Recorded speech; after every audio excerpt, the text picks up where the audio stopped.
was born in 1925 and grew up near Green Bay.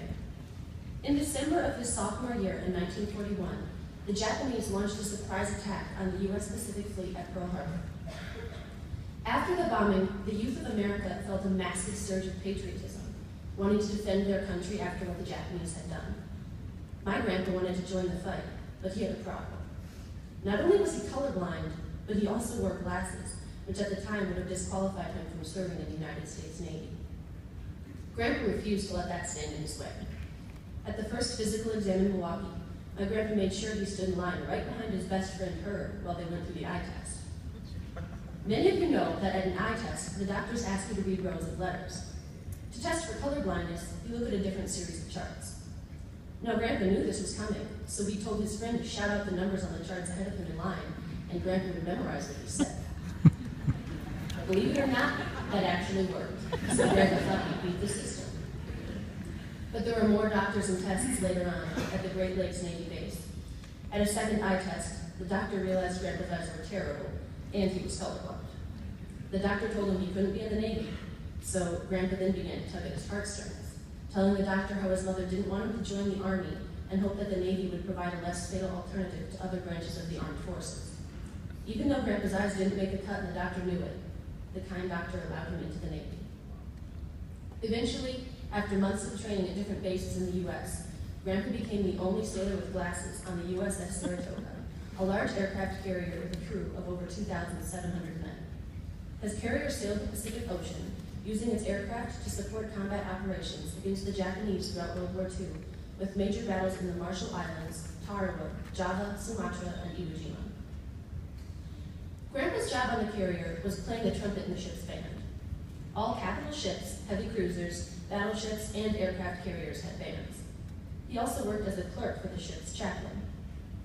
Whenever there was a possible attack, all hands went to their battle stations. Grandpa's battle station was deep inside the carrier, to act as an assistant medic to the Navy corpsman in an aid station.